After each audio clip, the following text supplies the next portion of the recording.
Bom, vamos começar a falar dos jogos que movimentaram a rodada, né? Neste domingo, e quando tem um 7-1 na rodada, né? Não A tem gente precisa começar por ele. Não tem outro caminho, né? Precisa tentar entender o que aconteceu. Por isso, vamos chamar Diogo Olivier e Joana de Assis para participarem com a gente.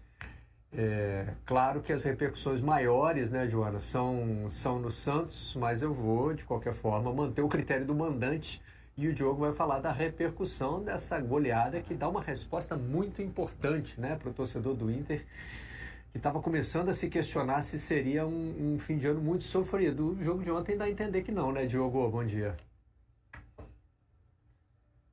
Bom dia, Marcelo, Joana, bom dia, Jéssica, Mansur. Na verdade, o torcedor do Inter ele já tinha uma resposta ali no Grenal, né? No Grenal com os titulares, porque o recorte do Inter é bem médico monstro mesmo nesse campeonato. A gente já falou muito disso com o Grêmio, mas enfim, no Inter também dá para colocar muito claramente. O Inter com reservas / time misto, ele invariavelmente impete ou parda. O Inter não tem um elenco para suportar o Campeonato Brasileiro. Foi assim, inclusive, quando o Eduardo Cudê chegou e teve de escalar reservas, foi uma decisão antes de algum jogo de Libertadores. Inclusive jogos... O Inter chegou a poupar Johnny, por exemplo, e Vitão, quando eles voltavam de lesão. Eles estavam aptos para jogar, mas não, vamos esperar a Libertadores, que é para não ter risco de lesionar, porque o time titular é muito ajustado. E todas as vezes que o Inter tem o time titular, o rendimento é muito bom. Nem sempre vence, como aconteceu com o Fluminense, mas o rendimento tem sido bom. Tem um episódio só que com os titulares o Inter perde para o Cuiabá, mas aí também tem um episódio do jogo, a expulsão do mercado, jogou com um a menos, foi aquele jogo de uma bola foi lá no gol e entrou e o Cuiabá acabou vencendo o jogo. Mas invariavelmente, quando o Inter consegue jogar com a sua força máxima conquistada agora na janela, é bom lembrar, esse time aí ele é de agora, recentemente. Aí o Inter sempre tem um rendimento melhor. Tá bem que nem sempre para ser 7-1, né, gente? Porque teve um gol a 50 segundos, gol conta, você imagina isso num time já mentalmente abalado como o Santos. Mas de resto... Também é verdade que não tinha Soteldo, não tinha João Paulo / Milagreiro, isso ajudou bastante, mas o Inter foi dominante o tempo inteiro, né? Um dos segredos, digamos assim, desse Inter, que com os titulares faz sempre bom futebol, é que Ener Valencia e Alan Patrick, que em tese são atacantes, eles não ficam lá na frente, eles voltam sempre, eles entram na área só para concluir mesmo. E aí, como o Inter tem uma linha de 3 jogadores atrás deles, Wanderson e Maurício pelos lados, que são muito disciplinados taticamente, passam o tempo inteiro indo e voltando. E mais o Arangues, está aí uma vantagem numérica no meio, 5 jogadores, né? O Santos jogou com 3 zagueiros, faltou gente ali no meio, o Alan Patrick passeou o tempo inteiro, é o grande nome do Inter na temporada, sem nenhuma dúvida. De 57 jogos na temporada, o Alan Patrick jogou 53, quer dizer, além disso, ele fisicamente está muito bem. O ano passado ele voltou se recuperando de cirurgia no quadril. Então o Inter flanou no jogo, né? É verdade que se você pegar o número de finalizações no jogo, o Inter teve 7 no alvo, né? 7 no alvo. Se você levar em conta que um gol foi contra, todas as finalizações do Inter dessa vez tiveram efeito, ou por mérito do Inter, alguns golaços ali do Alan Patrick, Valência, outros nem tanto, né? Uma participação do goleiro Vladimir, mas o Inter foi muito hegemônico no jogo, né? E obviamente, né? Não preciso nem dizer para vocês que, de novo, o jogo com o Fluminense entrou no pós-jogo do Inter, na entrevista lá do Eduardo Cudê, com aquela lamentação, né? Puxa, se um desses golzinhos tivesse aparecido lá, se tivesse concluído com a mesma eficiência lá, as coisas poderiam ser diferentes. O Inter não se libertou ainda dessa pancada, mas a resposta com os titulares, e já são 2 no Grenal, especialmente a de ontem, indicam que o Inter não vai sofrer para rebaixamento. Futebol, tudo pode acontecer, sobrenatural de Almeida, mas a amostragem de desempenho é muito boa. Nem precisava ser 7, né? Uma chance de gol que o Inter conseguisse aproveitar contra o Fluminense já poderia mudar tudo, né? Joana de Assis, e o cenário no Santos é de terra arrasada? A gente vai mostrar daqui a pouquinho a entrevista do Marcelo Fernandes tentando evitar esse sentimento já, já imediatamente após o jogo. Bom dia, Joana. Bom dia, Barreto, Jéssica, Mansur, Diogo e todo mundo que acompanha a redação. No que o Santos se apega? Isso inclui o Marcelo Fernandes, os próprios jogadores e o torcedor, a matemática. Só a matemática salva o Santos. Então, para o time se manter de pé, emocionalmente falando, é nisso que eles estão trabalhando. Então, por exemplo, o Santos está treinando hoje, não teve folga, isso já era uma programação, tá? Então não mudou a programação por causa do que aconteceu ontem, porque o time está muito focado na matemática, conseguir escapar aí dessa situação através dos números. Essa gordurinha que a gente falou na sexta-feira, que foi importante, a derrota com o Bragantino foi uma derrota em que a postura do time não foi a mesma que a gente viu ontem contra o Internacional. A gente viu um time completamente apático, sem reação. Foi um jogo muito ruim e é isso que o Diogo estava falando. Basicamente, todo chute do Internacional entrou. Poderia ter sido pior se o Inter quisesse fazer mais gols. Se o Inter chutasse no gol, fatalmente ia ser gol. Era essa a sensação que a gente tinha. O próprio Santos também teve essa percepção. O Galo depois, né, o coordenador técnico, o Alexandre Galo, o coordenador técnico do Santos, falou, olha, poderia ter sido pior. Então foi realmente um jogo completamente atípico. Obviamente que tem todo o mérito do Internacional, né, de saber aproveitar essas oportunidades, mas do lado do Santos, realmente o Santos não competiu. Foi uma tristeza de ver realmente o Santos sendo massacrado pelo Internacional, pelo mesmo placar que já era histórico, né, Barreto? O 7-1 já tinha sido a maior goleada da história do Santos, mas aquele 7-1 de 2005 foi um 7-1 com um contexto totalmente diferente. Era um jogo remarcado, aquele campeonato marcado, manchado pela manipulação de resultados, pela máfia do apito, e era um jogo que o Santos originalmente tinha vencido, apesar do trabalho do juiz ser para o Corinthians vencer. Então aquele jogo foi remarcado e o Santos jogou sob muito protesto, então tinha um clima muito diferente. Foi um 7-1? Foi um 7-1, ficou para a história, foi horroroso para o Santos, mas tinha esse tom de revolta dos jogadores de terem que disputar aquela segunda partida mais uma vez em 2005. O Corinthians foi campeão e a gente já conhece a história. Esse não. Esse é assim, o Santos se monta ali, né, o mesmo esquema de sempre, jogando com a linha de 5 e com 2 jogadores de área, Marcos Leonardo e Júlio Furti, jogando por uma bola alçada na área, que não aconteceu. Ontem o Jean Lucas fez muita falta para o Santos, a gente vem falando aí que foi o principal reforço do Santos, porque ele dá muita qualidade, muita segurança. O João Paulo, além de ter 4, 5 defesas difíceis por jogo, mais ou menos, né? Não estava em campo ontem, ele é outro líder do elenco e, além das defesas, é um jogador, a presença dele, por si só, já é muito importante. Então é um cara... Teria sido 7-1? Não sabemos. Teria sido menos? O Santos teria tido alguma chance? A gente vai ficar no campo das ideias. Mas o fato é, 3 jogadores que são os pilares do Santos, que é Soteldo, Jean Lucas e João Paulo, não estavam ontem. Então, o Marcelo Fernandes montou um time para tentar uma bola ali com os 2 atacantes de área. Não funcionou. O Santos foi extremamente espremido, não teve reação. E eu acho que, pelo que eu conversei com pessoas do Santos entre ontem e hoje, eles estão muito apegados a essa matemática. Então, é como se o jogo fosse tão bizarro, Barreto, mas tão bizarro que... Olha, vamos virar essa página, não vamos falar sobre isso? Então, mais ou menos, o clima no Santos é esse. Aí eu questionei, eu falei, tá, qual é a programação do Santos, então? Porque os próximos 5 jogos... bom, tem 10 jogos no fim do campeonato. Os próximos 5 jogos, 3 são fora de casa. Então, tem Santos e Curitiba, que é esse jogo que, enfim, vai pegar fogo na Vila Belmiro, enfim, vai ter uma cobrança muito grande. Aí tem Corinthians e Santos. Então, são 2...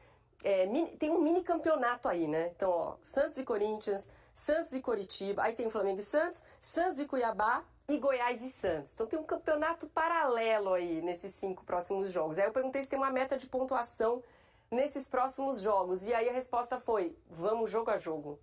Não vamos colocar uma meta, ó, a gente precisa conquistar 9 pontos, a gente precisa conquistar, não. O que o Santos fica pensando nós precisamos de 15 pontos de 30 e acreditamos que seja possível. É isso, né? O time vai ser reforçado para a próxima partida com esses jogadores que eu falei, que fizeram muita falta. Então, o Santos está muito apegado na matemática, que ainda é possível, e está tentando virar essa página o mais rápido possível, praticamente ignorar o que aconteceu, de tão bizarro, né, que foi a postura do Santos ontem, né, de tão caótico que foi. Então, a meta é, vamos pensar no jogo vamos sobreviver esse jogo contra o Coritiba, que vai ser em casa, né? E vamos conquistar essa confiança jogo a jogo. Mas a ideia é se apegar na possibilidade matemática e tentar esquecer o mais rápido possível essa tragédia que foi a partida ontem no Beira-Rio. Vamos ouvir esse trecho da entrevista do Marcelo Fernandes. Na verdade, é a abertura, né? Ele já chega com um pedido de desculpas e tenta conter o dano. Primeiramente, eu queria... em nome não só meu, da comissão de todos os atletas, pedir desculpa ao nosso torcedor pelo que aconteceu hoje, que foi um jogo totalmente atípico de tudo que fizemos nesses últimos 4 jogos. Foi uma oscilação muito grande de todo o grupo, estávamos todos bem bem cientes do que tinha que ser feito. Infelizmente não foi uma tarde boa e aconteceu tudo isso. A responsabilidade é toda minha, os jogadores estão fechados, foi um jogo difícil, um dia difícil. Volto a dizer, desculpas ao nosso torcedor, é o mínimo que a gente tem que pedir. E levantar a cabeça, não tem que ficar remoendo. Da mesma maneira que teve 3 vitórias, eu não me empolguei com nada, também não vou jogar toalha absolutamente em nada por causa dessa derrota. Ela só valeu 3 pontos igual qualquer outra. O recado que eu deixo para a torcida é o primeiro, desde o primeiro jogo, quando nós ganhamos do Bahia lá. É que nós vamos lutar até o fim. E não está nada longe das nossas mãos, muito pelo contrário. Nós temos 10 jogos para fazer 5 vitórias. E a nossa projeção primeira é o primeiro jogo, que é o Curitiba em casa, quinta-feira. Tá todo mundo ali, tá todo mundo junto ali.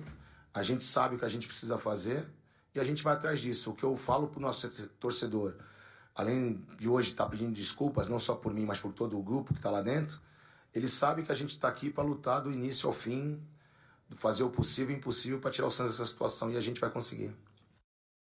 Na sequência da entrevista, ele usou mais vezes a expressão jogo atípico, né? Foi mesmo.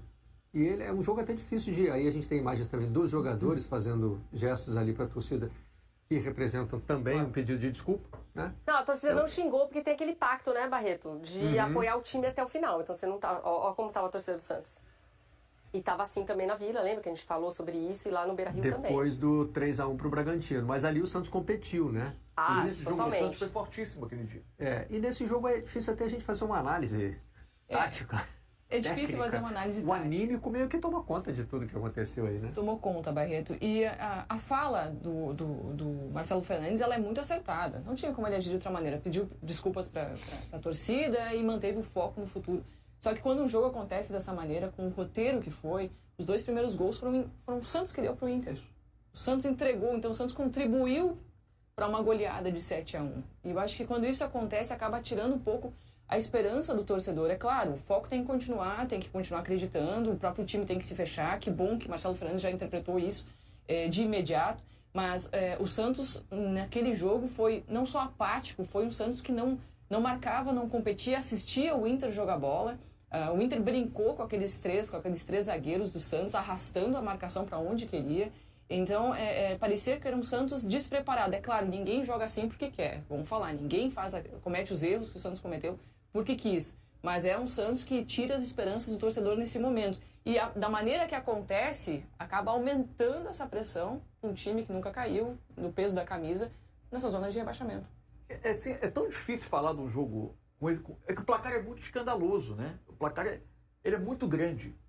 Só que, por mais que você tenha uma diferença entre 2 times, e era óbvio que o campo gritava a diferença entre Inter e Santos, essa diferença ela só se transforma em 7-1 quando um monte de fatores juntos acontecem no mesmo jogo, né?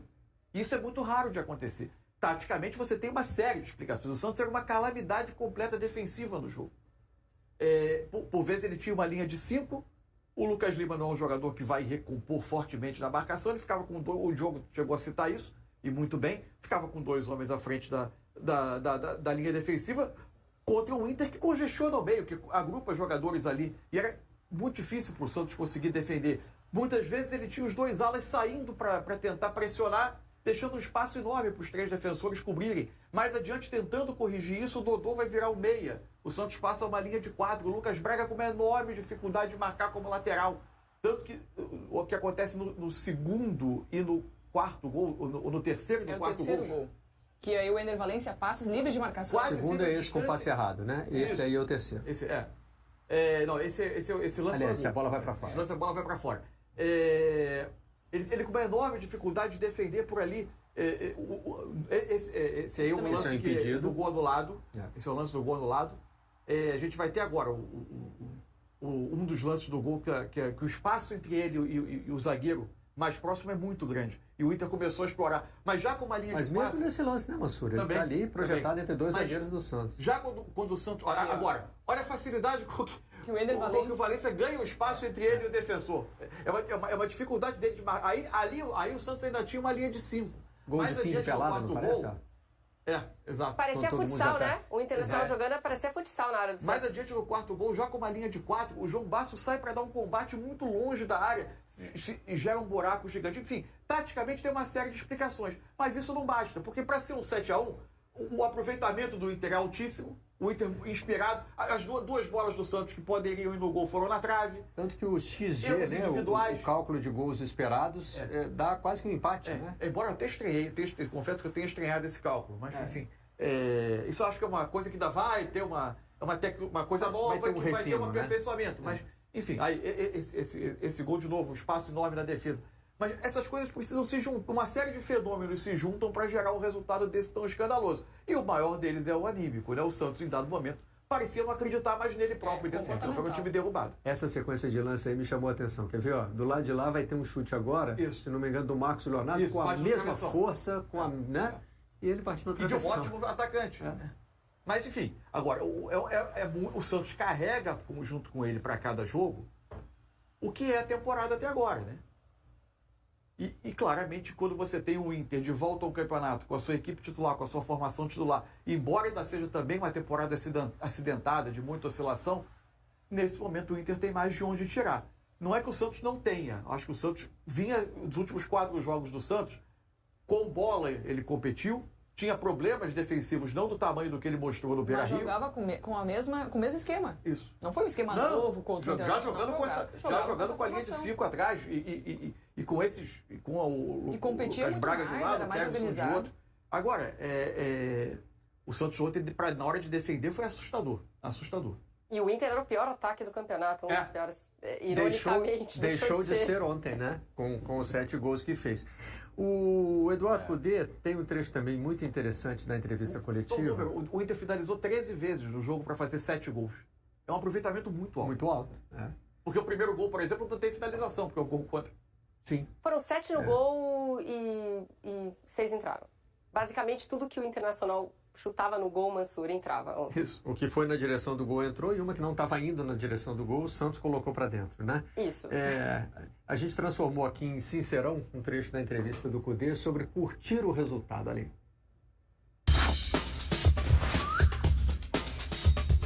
O objetivo, estamos achando o tempo todo objetivo a curto prazo, que é o próximo jogo. E agora já finalizou e tem que estar com a cabeça posta em o que é o jogo do Vasco. O futebol é assim, não?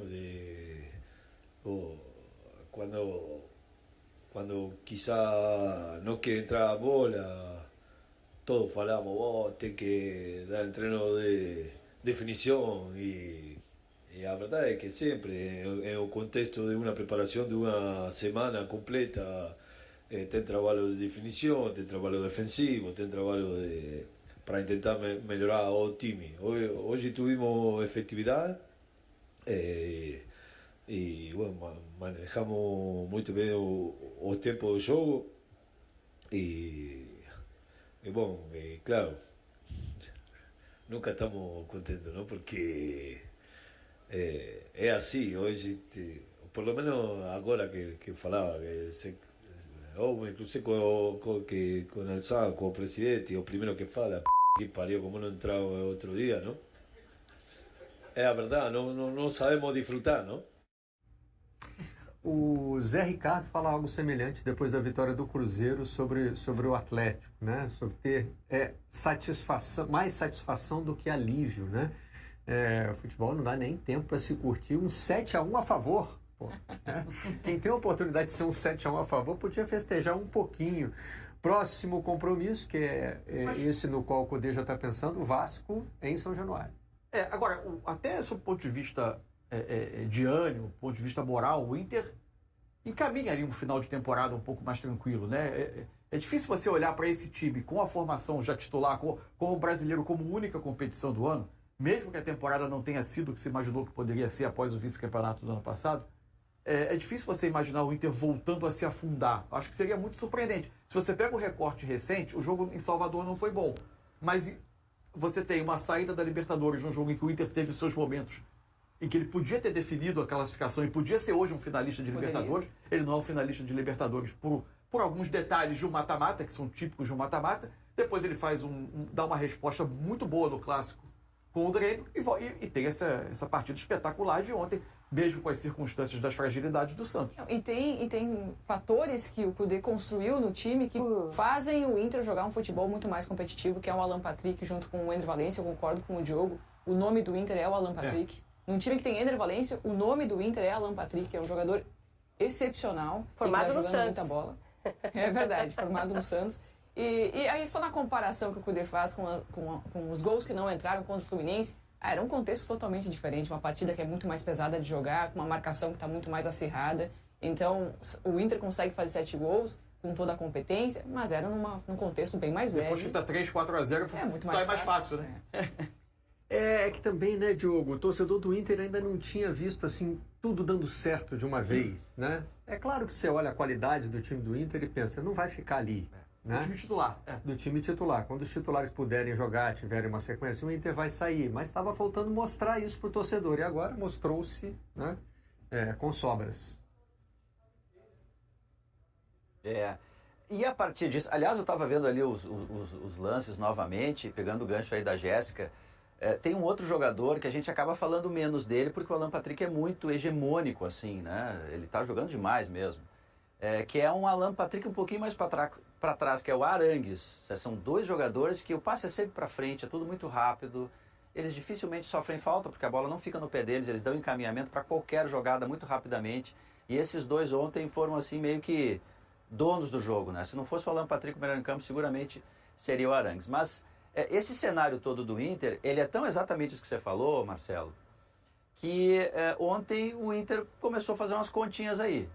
Será que dá para pegar uma pré-Libertadores ainda? 6º lugar, 9 pontos é a diferença. Hoje o Inter tem a régua de corte é o Grêmio, que passou a ser 6º, né? Olha o Grenal arrumando e desarrumando casa. O Grêmio não ganhou mais depois do Grenal. O Grêmio baixou para 6º, está com 44 pontos. O Inter tem 35, né? Perdão. Será que dá para buscar esses 9 pontos em função do rendimento que a gente acaba de ver do Inter? Essa aí é o debate que passa a acontecer para o Internacional agora. Tem aí meio que uma Copa Z4, né? Ontem Santos, Vasco, em ótimo momento, aí depois Coritiba e América. Se o Inter conseguir sucesso nesses jogos, né, aí eu acho que o Inter pode daqui a pouco pensar nisso, né? De, na reta final, voltar a Libertadores, mesmo que na pré-Libertadores, se de fato ficar em G6, enfim. Mas é uma conta que o Inter começa a fazer. Não há margem de erro. Quer dizer, o Inter vai precisar ter os titulares sempre, porque é só com os titulares que ele faz isso que fez ontem, e vai ter que ganhar sempre com os titulares, e nem sempre isso é possível. Aliás, não foi contra o Fluminense. Contra o Bragantino já vai ter uma data FIFA, vai ser time reserva, enfim. Mas a conta que o Inter passa a fazer também, não só olhando para baixo, é se pode acontecer uma arrancada aí na reta final e buscar um 6º lugar, fazendo uma escalada de vitórias. Mas a vitória do Inter autoriza isso. E o Eduardo Kudê, rapidamente aqui só para não me alongar demais, ele virou um personagem do Inter, porque o Inter está numa disputa eleitoral. O atual presidente, Alessandro Barcelos, é candidato, e o Roberto Mello é o candidato à oposição, que foi o que o contratou a outra vez. Foi lá para Buenos Aires, apresentou o projeto. E há uma disputa dos dois. Os dois dizem que querem Eduardo Kudê. E aí ele, inclusive, diz, olha, não vou me meter na campanha eleitoral, só vou falar isso, eu vou ficar depois. Porque ele virou um personagem no cenário do Inter. E por que os candidatos querem Eduardo Kudê? Porque, obviamente, tem respaldo na torcida, né? Não conheço candidato que queira perder voto. Obviamente, perceberam que dá voto querer Eduardo Kudê. Então, ele mesmo com a pancada na Libertadores, e especialmente depois de ganhar a Copa Grenal, ele está mais solto. Você vê que nem é mais equipe, já é time, o português já está saindo mais solto, está rindo. O futebol é isso. Até o palavrão ele falou em português. E sobre a questão de vaga na Libertadores, é um outro aspecto em que essa edição do Brasileirão é peculiar, né? Hoje você tem tá com cara de que vai abrir muito, não. De ser G6. Os times que poderiam alongar esse grupo, eles estão hoje fora. Fortaleza em 8º, Fluminense em 9º. Né? E o São Paulo em 10º. Você poderia, né, se os dois forem campeões, Fortaleza e Fluminense, na configuração atual, isso, continuaria G6. Eles estão abaixo do poderia ser G9. Do 7º colocado. Exato. Já teve edições com G9. A gente teve edições com G8, com G9. Mas nesse momento não. Você vai precisar de uma pontuação alta, em tese, para conseguir a vaga. É evidente que aí você tem Fluminense e Fortaleza um pouco mais próximos, que podem até mais adiante entrar nesse grupo. Do jeito que está hoje, precisa alcançar o Grêmio com 44 pontos. E são dois times que têm finais por disputar, que estão concentrando a atenção. O Grêmio que não pontua 3 jogos. É verdade. E enfrenta o Flamengo na próxima rodada. Confronto lá na parte de cima da tabela. Tem um episódio... sem o Soares, que tomou cartão no finzinho do jogo, né? E acabou ficando suspenso para esse jogo. Tem um episódio de redes sociais aí que eu acho que levanta um debate interessante sobre o papel das contas dos clubes, né? O Santos parou de atualizar o placar no 5-0. E aí começou a sofrer deboche, né? Atualiza aí, parou de postar por quê? Ali, ó, o internauta cobrando, né? O outro perguntando, usando ali, essa imagem é do desenho do Pica-Pau, né? Ela é muito comum para fazer memes, né? Caindo pelas cataratas do Niágara, tá o Soteldo ali no lugar do Pica-Pau. O Soteldo naquela posição lá em cima de ter pisado da bola, na bola contra o Vasco, exatamente. E aí o torcedor pergunta, caiu a net ADM, né? E aí, E o último é sem o placar, né? no fim do jogo, sem o placar. Qual é a reação que isso causa? Vários internautas entram em tom de deboche, perguntar, vem cá, quanto foi? Eu não estava aqui acompanhando, aquela velha piada de torcedor. Eu acho que isso é para não deixar registros, porque uma vez postado no Twitter, fica lá registrado, e aí ao longo dos anos vão retweetando, vão repostando essa postagem dos clubes. Eu acho que os clubes evitam de colocar, porque depois Mas agora a que vai ser repostada é a do deboche. É a do deboche. Não adianta. Mas Não quando adianta nada. chancela o 7-1, é complicado. O ADM tá de folga hoje. Com certeza tá com Porque a qual cabeça seria... cheia. E o Santos tem uma tradição bacana nas redes sociais, assim, de saber lidar com o humor, né? O ADM ou o estagiário, essas brincadeiras que se fazem, né? Mas os responsáveis pelas redes sociais do Santos... talvez o Santos tenha sido um dos primeiros clubes a investir nessa questão da brincadeira, do humor, da picardia. Mas na hora da derrota, fingir que não está acontecendo, será que é a solução? Né? Eu até outro dia recebi um e-mail de um torcedor do Flamengo que dizia que o aplicativo não é rede social, mas tem um aplicativo que informa resultado, só que só informa gol do Flamengo. Então, se o Santos fizesse a mesma coisa, ontem o torcedor acharia que foi 1-0 para o Santos, porque não receberia os avisos. E aí ele me disse o seguinte, olha, eu não quero saber se foi gol do Flamengo, eu quero saber quanto está o jogo. Claro. Saber que o Flamengo está perdendo, né, também me interessa. E aí, no caso das redes sociais do Santos, acho que teria um pouco essa função também. A Né? função é informar. Registrar o que aconteceu. Os setores de comunicação dos clubes passaram por profundas transformações. Hoje eles são quase empresas de comunicação dentro dos clubes. São estruturas muito maiores do que, por exemplo, há 10 anos A atrás. piada do estagiário é só piada mesmo. Né? É isso. Hoje, raramente, tem um estagiário cuidando. Tem é uma coisa equipe profissional lá. sendo feita. E a partir daí, tem que ter acho que há espaço para algum nível de descontração. Eu sou um pouco mais chato com o limite da descontração, porque eu acho que é um canal também institucional, né, dos clubes. Que eles Mas você sabe que nós perdemos essa briga. Nós- Né? Eu estou do eu seu sei, lado eu sei. nessa e nós Mas- perdemos. Porque é uma briga perdida. o humor atropelou isso aí. Levou... Mas existe uma tarefa de informação. Porque no momento em que você não informa mais, né, quando você precisar passar uma mensagem séria que você precisa de credibilidade, você é o canal que não informa o placar do jogo. Bom, hoje, aliás, deixa eu parear aqui para poder mostrar. Hoje as redes sociais do Santos estão evidentemente em outra vibe, porque seria aniversário do Pelé.